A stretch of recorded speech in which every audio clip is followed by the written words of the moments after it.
I rise today to talk about an issue that's affecting every state represented in this body, and that's this heroin and prescription drug epidemic. Opioids, unfortunately, is an issue that is very much present in my home state of Ohio right now. We have seen over the last 48 hours 10 overdoses in one rural county in north central Ohio, Seneca County. We are told that already in Lucas County, the Toledo area, there have been 150 overdoses in the last few weeks of this month, heading toward, unfortunately, what will be a record. This issue is affecting families. It is tearing apart families. It is affecting communities. It is causing crime. Pretty much every county in Ohio tells me that the number one cause of crime now is the heroin, prescription drug, opioid issue. A lot of thefts are being reported because of it, but also other crimes which result from people being torn apart from their families, from their community, from their jobs, based on this addiction. So I come to the floor today to talk about a report that was issued today by the U.S. Surgeon General. And this report is about addiction in America. I applaud the Surgeon General for putting it out there. It's an 11-page report. If you haven't had a chance to look at it yet, I hope you will. I hope it'll raise awareness around our country of this issue. It talks about something incredibly important as to how we approach it, which is that addiction is a disease and should be treated as such.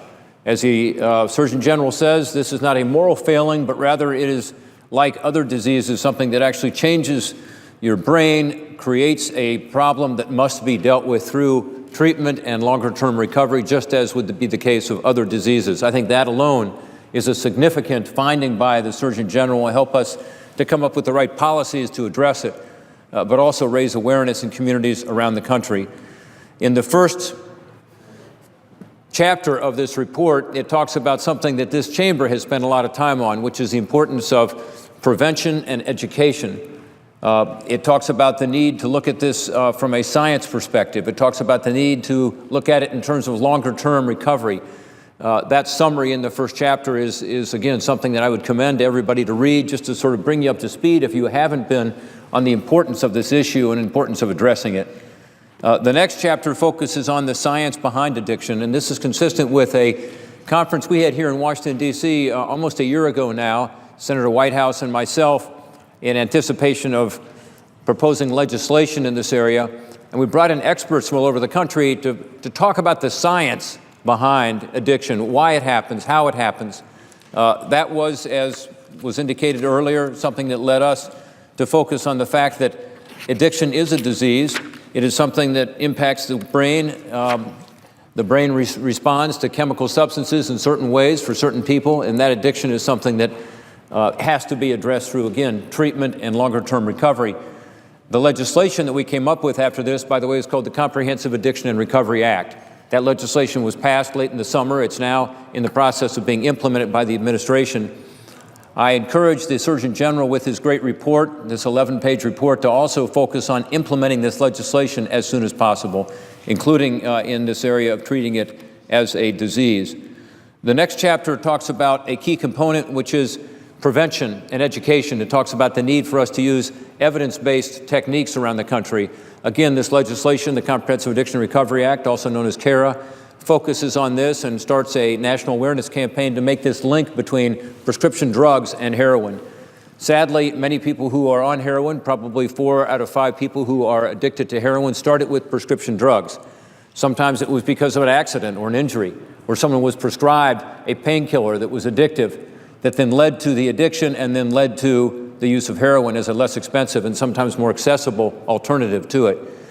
That issue of prevention and education, I think, is incredibly important. The take-back programs on pharmaceuticals is also important. The anti-drug coalitions that are supported in our legislation are also important.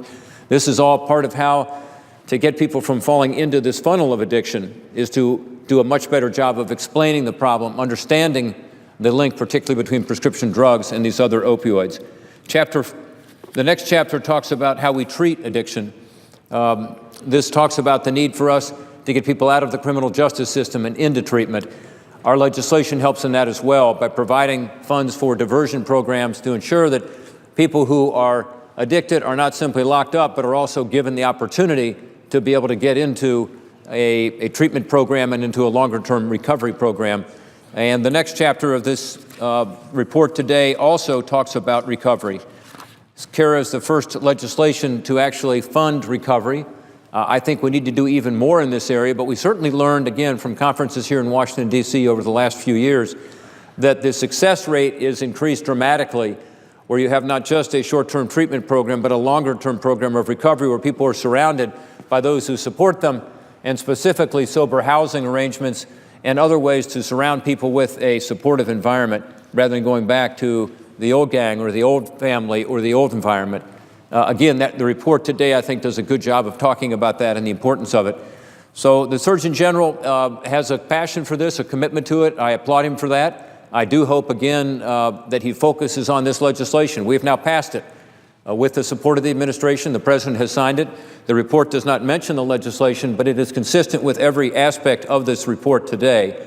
This report, I hope, will raise awareness nationally, as I said, but also, I hope, raise awareness of the need to move very quickly to put in place the grant programs that need to be there to help on prevention, education, treatment, recovery, help our law enforcement community and other first responders be able to get access to Narcan, this miracle drug that reverses the effects of an overdose, help to provide the training, help to ensure we do have more drug take-back programs around the country. These federal programs need to be put in place right away to be able to allow the federal government to be a better partner with state and local government and with our communities and with our families to be able to reverse the tide on this issue that has unfortunately gripped my state and so many other states around the country. I look forward to continuing to work with the Surgeon General on this issue. Again, I commend this report today to your attention, and I hope that we will be able, as a Congress, to continue to provide the funding as we have in the short-term spending that's in effect right now. We provided funding to ensure this legislation can be set up so that we can stand up these programs and get this started.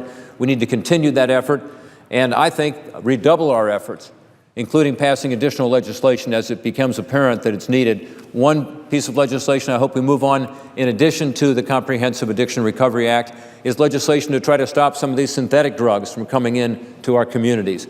Carfentanil and fentanyl and U4 and other synthetic heroines are coming in increasingly from overseas, China, India, other places.